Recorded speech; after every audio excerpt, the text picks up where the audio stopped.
Olá, alunos e alunas de Direito Constitucional 1. Hoje nós vamos dar continuidade ao nosso conteúdo, trabalhando agora a organização político-administrativa da República Federativa do Brasil, tal como estabelecido no texto constitucional.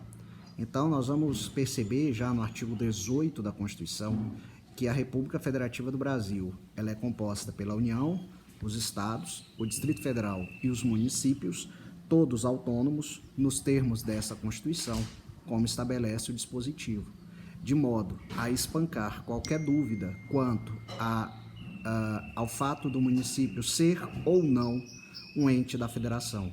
A Constituição, no artigo 18, deixa muito claro que o município é, sim, um ente federativo. A União é esse ente bifronte, né? Ou seja, ela tem uma natureza dúplice. Ela representa tanto a República Federativa do Brasil em termos internacionais, como se apresenta também como ente da federação em igual patamar de hierarquia com os demais entes federados.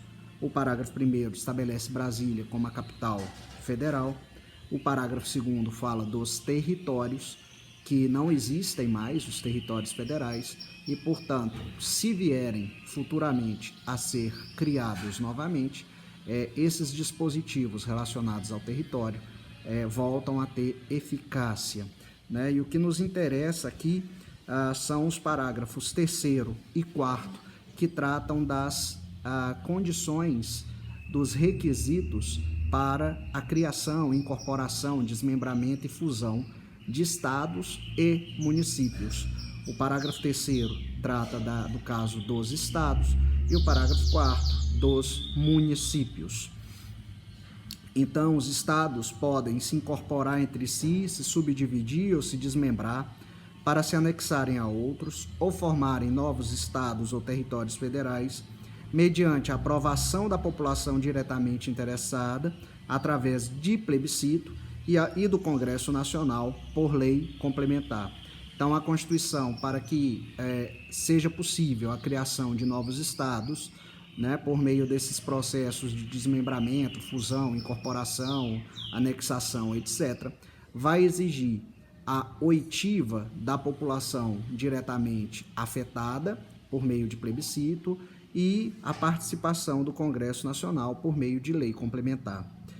Já o parágrafo 4º trata da condição de criação, incorporação, fusão de municípios, né? Segundo esse dispositivo, a criação, a incorporação, a fusão e o desmembramento de municípios far-se-ão por lei estadual dentro do período determinado por lei complementar federal e dependerão de consulta prévia mediante plebiscito às populações dos municípios envolvidos, após divulgação dos estudos de viabilidade municipal apresentados e publicados na forma da lei.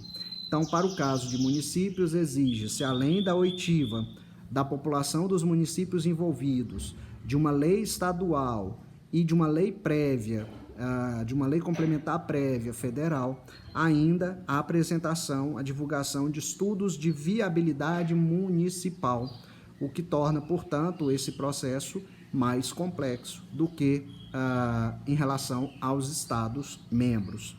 O artigo 19, né, proíbe a União, os Estados, o Distrito Federal e os municípios de estabelecer cultos religiosos ou igrejas, subvencioná-los, embaraçar-lhes o funcionamento ou manter com eles ou seus representantes relações de dependência ou aliança, ressalvada na forma da lei, a colaboração de interesse público, né? Aqui está, mais uma vez, estampada a chamada laicidade do Estado, ou seja, o Estado não pode criar, né, uma religião, né,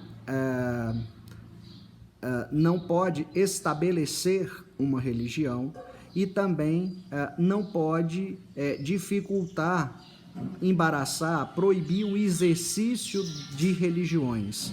Tá? Isso não significa que o Estado não possa travar relações com as religiões, né? Na verdade, ele pode sim travar relações com as religiões, desde que essas relações sejam de interesse público, né? E que haja a possibilidade de todas as religiões terem o mesmo espaço, a mesma possibilidade de ter essas relações com o Estado.